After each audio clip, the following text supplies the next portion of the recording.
আসসালামু আলাইকুম বন্ধুরা, আপনারা সবাই কেমন আছেন? আশা করি ভালো আছেন। আরজি কুকিং হাউজে আপনাদের সবাইকে স্বাগতম। আজকে আমি রাইস কুকারে ঝরঝরা পোলাও কী করে রান্না করতে হয় সেটা আপনাদের সাথে শেয়ার করব। আজকাল কিন্তু সবাই রাইস কুকারেই ভাতটা রান্না করে, তা আমাদের যাদের রাইস কুকার ছাড়া গতি নেই তাদের জন্য কিন্তু রাইস কুকারে পোলাওটা রান্না করা মাঝে মাঝে একটু টাফ হয়ে যায়। তা আমি আজকে একদম পারফেক্টভাবে ঝরঝরা পোলাওটা কী করে রাইস কুকারে রান্না করলাম সেটাই আপনাদের সাথে শেয়ার করব। তো চলুন দেখে নিন আমি রাইস কুকারে ভাতটা কী করে রান্না করছি।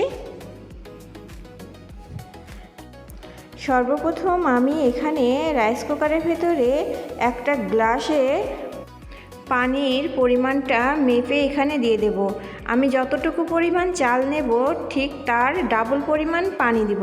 অর্থাৎ আমি এখানে 1 কেজি পোলাও চাউল নিয়েছি, যা আমার একটা গ্লাসের 4 গ্লাস হয়েছে। আর আমি এখানে 4 গ্লাস অর্থাৎ 8 গ্লাস পানি দিব, কিন্তু আমি 8 গ্লাসের সামান্য পরিমাণ কম পানি দিয়েছি যাতে ভাতটা নরম না হয়ে ঝরঝরা হয়। আর এখানে আমি চালটা পরিষ্কার করে ধুয়ে একটা ঝুড়ির ভেতরে নিয়ে পানিটা ঝরিয়ে নিচ্ছি। আমার চাল থেকে পানিটা ঝরে গিয়েছে। এখন আমি চুলায় অর্থাৎ গ্যাসের চুলায় আমি এখানে কড়াই দিয়ে নিয়েছি। কড়াইটা হালকা গরম হয়ে আসলে আমি এখানে তেল দিয়ে দিচ্ছি। এখানে আমি রান্নার সয়াবিন তেল ব্যবহার করছি। তেলটা সামান্য গরম হয়ে আসলে আমি এখানে গরম মশলা এবং তেজপাতা দিয়ে দেব।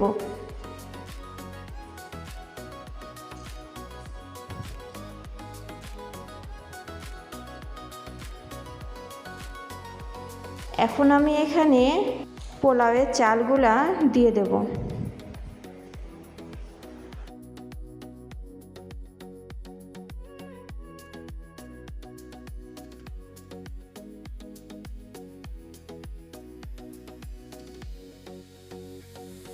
চালগুলো সব দিয়ে আমি ভালো করে নেড়েচেড়ে চালটা সুন্দর করে ভেজে নেব। এখানে আমি লো হিটে চালটা ভাজবো যাতে চালটা পুড়ে না যায়।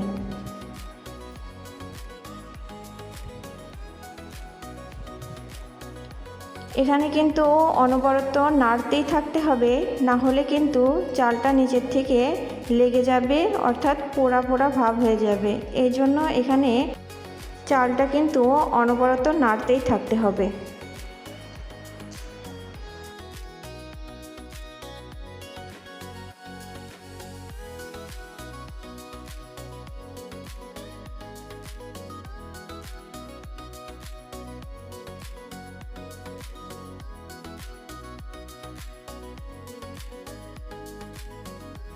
আমি ভালোভাবে চালটা নেড়েচেড়ে ভেজে নিচ্ছি।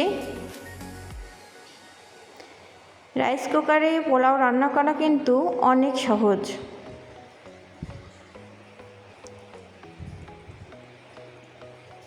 চালটা কিন্তু আমি অনবরত নাড়ছি যাতে নিচে লেগে না যায়।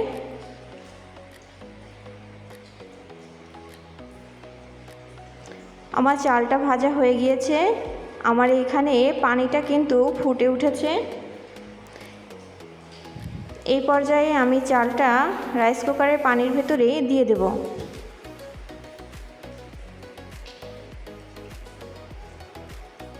একদিকে রাইস কুকারে পানি গরম হচ্ছে, অন্যদিকে চালটা ভেজে নিচ্ছি। এইভাবে কিন্তু রান্নাটা অনেক ইজি এবং তাড়াতাড়ি হয়ে যায়।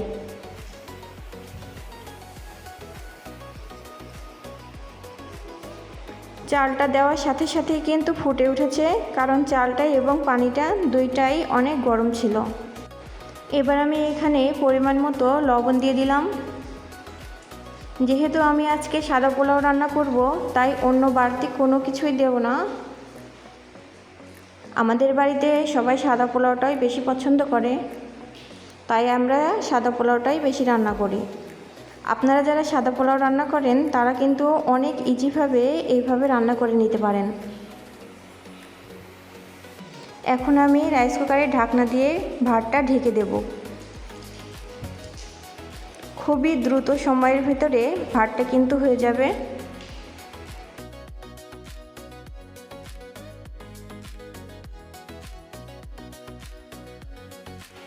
এই পর্যায়ে আপনারা একটু লবণটা চেক করে নেবেন। ভাতটা কিন্তু অনেকটাই পানি শুকিয়ে এসেছে। আমি এই পর্যায়ে নেড়ে চেড়ে আবার ঢাকনা দিয়ে ঢেকে দেব।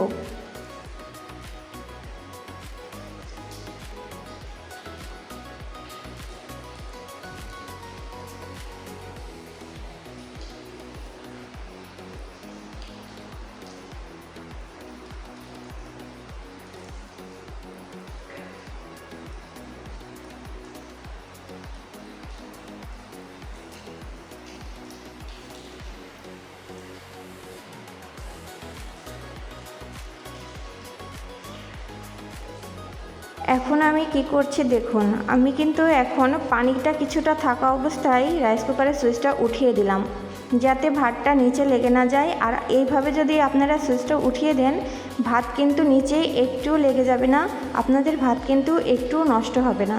আমার ভাতটা দেখুন হয়ে গিয়েছে। আমি এবার নেড়ে চেড়ে দিচ্ছি চামচ দিয়ে।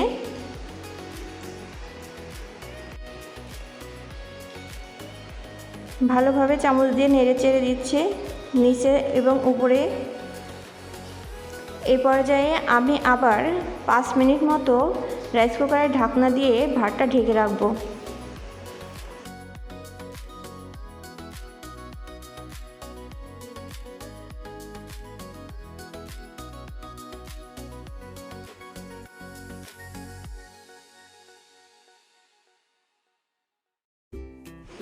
আমার ভাতটা কিন্তু সম্পূর্ণ হয়ে গিয়েছে। এবার আমি ভাতটা একটা বোল অথবা প্লেটে তুলে নেব।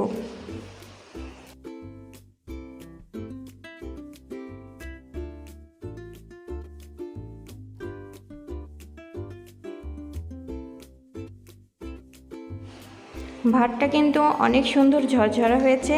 আপনারা ভিডিওর ভিতরে দেখে বুঝতে পারছেন কি না আমি কিন্তু জানি না, তবে এইভাবে যদি রান্না করেন আর যেই পরিমাণ চাউল তার ডাবলের থেকে সামান্য পরিমাণ কম পানি দিয়ে ভাতটা রান্না করেন, তাহলে কিন্তু অনেক সুন্দর এবং ঝরঝরা হবে।